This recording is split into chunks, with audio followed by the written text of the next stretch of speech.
Vraiment, alors, vraiment, qui vient de nous rejoindre sur le plateau. On ne sait plus lan la ñuy wax Pastef ou ex-Pastef, je pense que vous allez nous le dire, mais lan mooy nekk après cette dissolution, lan mooy nekk le sort aujourd'hui des patriotes?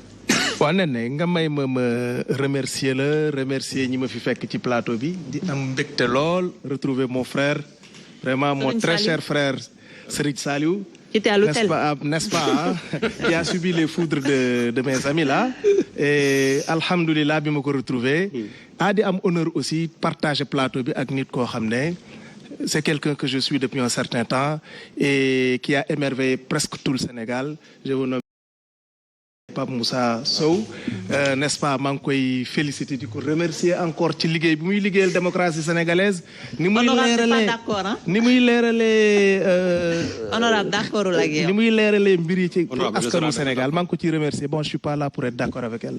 Donc di remercier aussi mon frère. Je crois qu'il est non, ne me coupez surtout pas. Ne me coupez surtout pas. Mais c'était juste pour rire. C'est la parole alors que je n'ai rien dit. C'était juste non. Vous m'avez adressé la parole. Vous m'avez adressé la parole. Non, yow yaa ko doon tooñ rek. C'est pas une manière de mais je comprends aussi. Ils ont l'habitude. Xamewuñu jigéen ak góor pour ñoom lépp tapé rek c'est dur. Y a pas de souci. Continuez.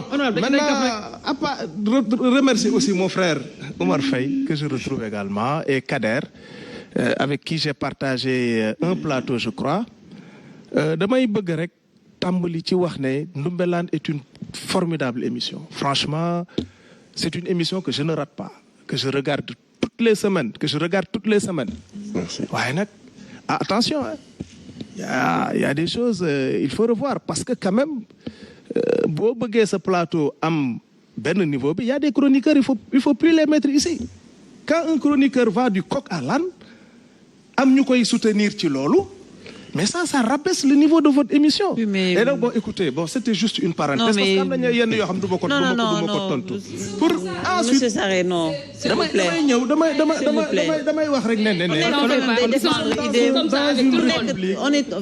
plaît. Vous êtes comme ça. Vous parlez quand même de mes chroniques. Je m'adresse à vous. Je vous donne des conseils. N'est-ce pas? Quelqu'un qui connaît pas. Finalement, ça allait petit, mais c'est ça la générosité. Il faut jamais rabaisser les gens. Jamais. Pendant ces émissions. Jamais. Et ça, on doit le condamner quand même. Sur le plateau. Non. Ça, c'est pas bon. Ça, c'est pas bon. Je m'adresse pas à toi. Mais d'accord, mais c'est pas Sénégalais. Alors que chroniqueur bi nga xam ne il est de Pastef mu koy jël di ko yëkkati. Pape Moussa, qu'est-ce qu'il a fait dans ce pays-là? Il y a des gens qui l'écoutent. Lan la fi def. Loolu gis nga nit da ngay am générosité. Su nit xamul nga jéem ko xamal. Mais pas nga naan kan xamoo ba waroo teg. Non, loolu baaxul. Loolu baaxul man loolu mënuma ko supporter. D'accord. Tu as vu la façon dont on m'a attaqué depuis bi ma ñëwee? Non. D'islamiste, etc. Ça repousse pas le bonjour. Il a suffi que ma wax benn wax nit ñi bëgg ma attaquer. Bon, c'est pas important. Je disais Néné, nous sommes dans une république qu'il faut forcément refonder. Gis nga république bi dañ ko war a tëggaat. Loi yi ñi ngi soog a xam ne dafa bëri loi yoo xam ne baaxuñu ci réew mi. Peut-être parce que ñi ko doon appliquer avant, c'était des gens qui étaient au-dessus de la mêlée. C'était des gens qui appliquaient ces lois-là de façon très intelligente. Il a fallu qu'un pouvoir vienne, di ko appliquer, nu mu ko neexee di ko utiliser, di manœuvrer, di manipuler, pour que Sénégalais comprennent que ni cette République, nous devons la refonder. Xam nga, ces gens-là, ñoom, c'est eux qui ont perdu le président Macky Sall. Dès le départ, je faisais partie de ceux qui pensaient que le président Macky Sall mënula def miracle économique. Non. Et l'histoire m'a donné raison. Il est totalement passé à côté sur le plan économique. Man li ma doon yaakaar mooy que su ñëwee compte tenu de son parcours. Je parle pas de son parcours de ministre et de premier ministre parce que ça il le devait seulement à un homme. Waxuma parcours li mu nekk ministre premier ministre et cetera benn nit rek moo ñëw décréter def ko ministre def ko premier ministre def ko et cetera def ko directeur mais li ma jàpp ne li mu dund.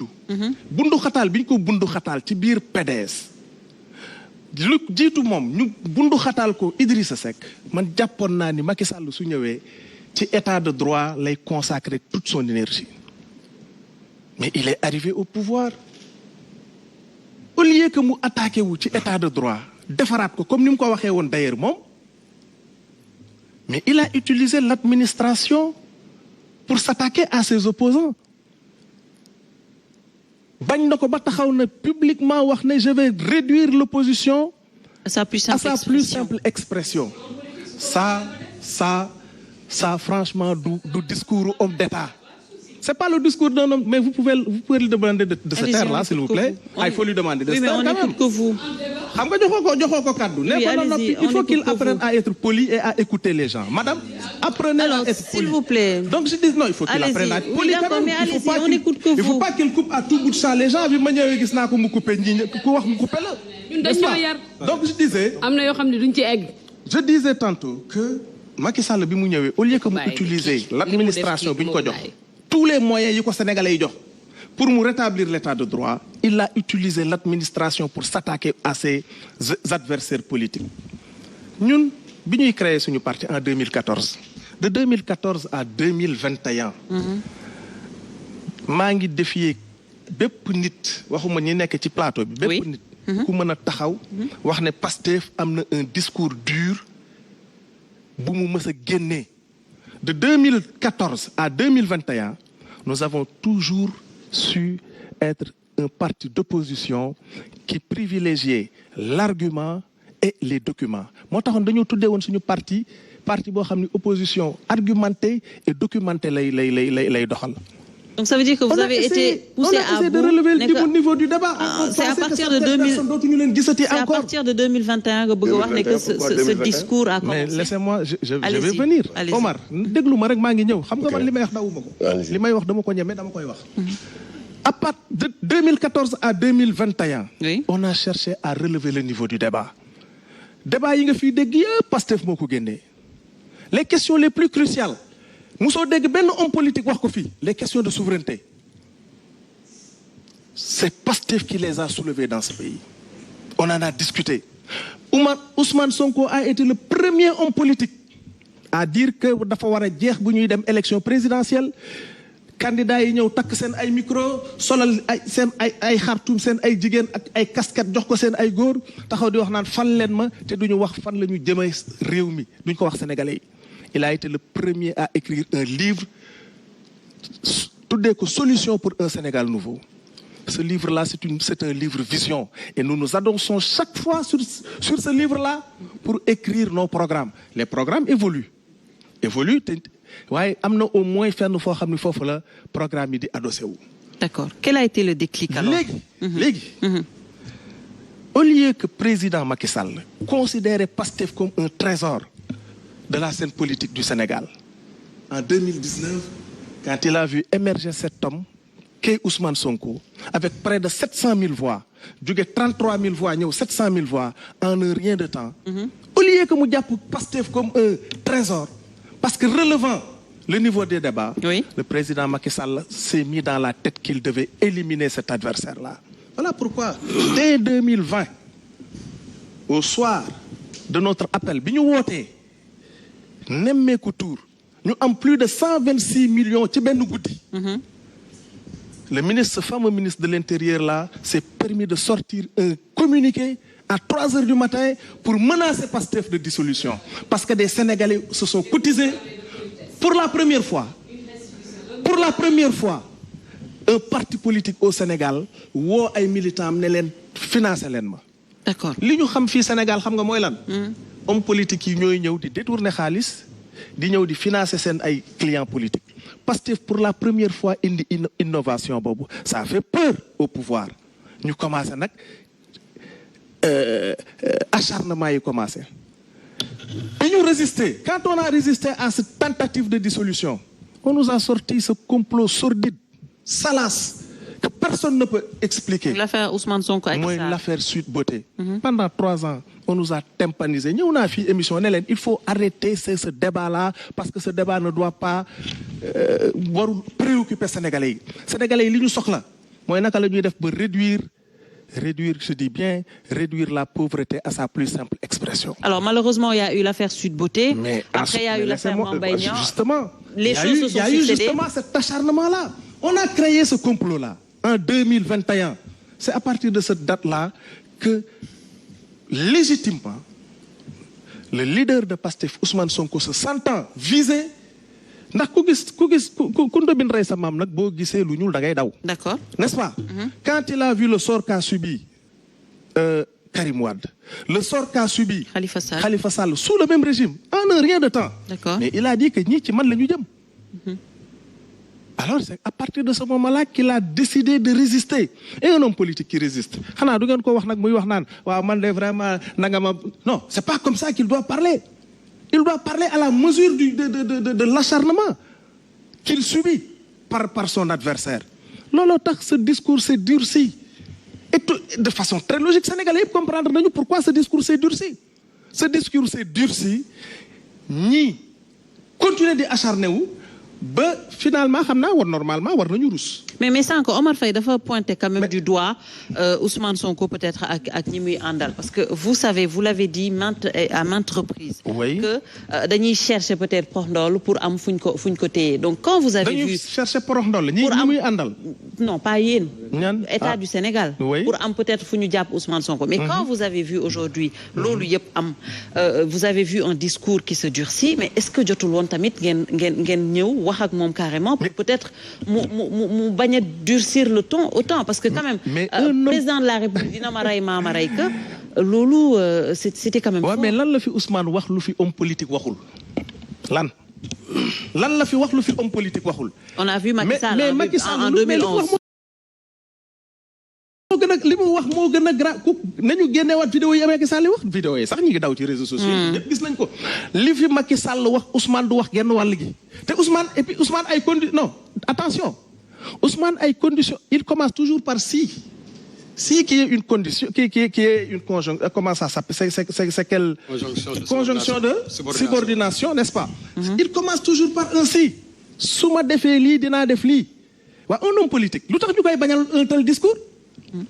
Comment un homme politique naka lañu mëna jappé un homme politique diko c'est-à-dire diko téré mu dem élection parce que dafa diffamer quelqu'un. D'ailleurs, il n'a même pas diffamé le mec, il n'a même pas diffamé Mame Mbaye Niang. Soyons sérieux, su fekkonte ni procureur duggul won ci affaire bi Ousmane Sonko génné preuve. C'est parce que c'est le procureur qui a corsé justement les chefs d'inculpation. C'est lui qui a parlé de recel de documents administratifs. C'est lui qui a parlé également, bon moi je suis pas juriste, hein, c'est lui qui a parlé injure publique, etc.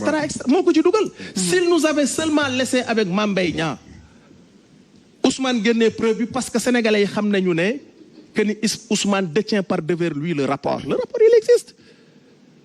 ñoom am na ñu koy tuddee pré-rapport am na ñu koy tuddee xawma et cetera xawma lan ak lan ak lan. il faut le publier benn yoon. Kader, je ne vous parle pas s'il te plaît. Non, c'est pas honnête. Ça c'est malhonnête. Non, c'est malhonnête parce que vous avez déjà commencé à m'attaquer ma bàyyi la ci biir. Non. S'arrête. Da nga commencé à m'attaquer ma noppi bàyyi la ci parce que à partir de ce moment non li nga wax duma ci topp. politique suñ ko mayul ce que vous avez. Vous avez les preuves, il faut le publier. De dénoncer ses adversaires. Mais faire publier vos preuves, c'est ça qu'on comprend. Si un homme politique, on ne lui permet pas de dénoncer ses adversaires, lan lay wara def? Un homme politique d'opposition, par essence, son rôle c'est de dénoncer le comportement de ses adversaires. Et un discours politique. Et il le fait. Ousmane l'a toujours fait avec responsabilité. Mais quelle sera l'étape suivante, Taï?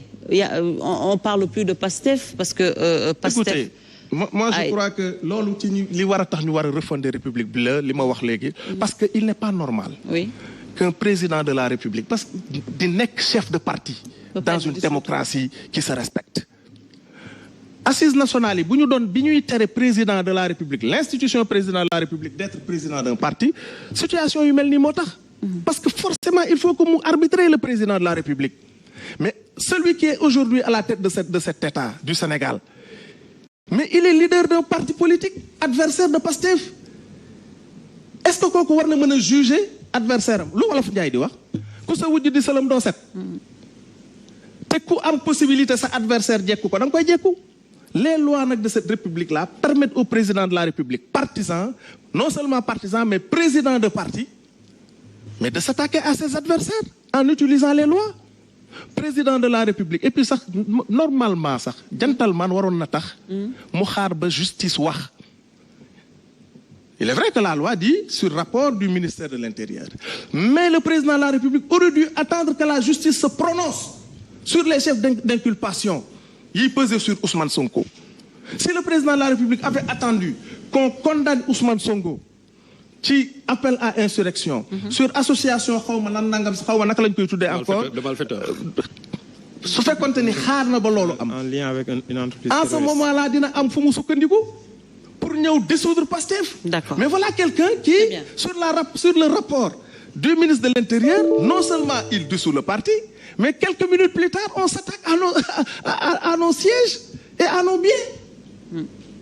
Mais franchement, man dama xamul, c'est que Macky Sall aussi, il s'entoure de personnes yoo xam ne franchement, yéen rek yéen a am complexe ba président Macky Sall. Vous allez en France, les gens ils disent Macron. Vous allez aux États-Unis, les gens disent Biden. Ici au Sénégal, rek ngay dégg ni di wax naan il faut dire président Macky Sall. Mais c'est-à-dire il faut que ñu wax président Macky Sall pour ngeen xam ne président la. Bounama. Il faut qu'on dise président Macky Sall pour nit ñi xam ne président la. Le président Macky Sall a été élu en 2012.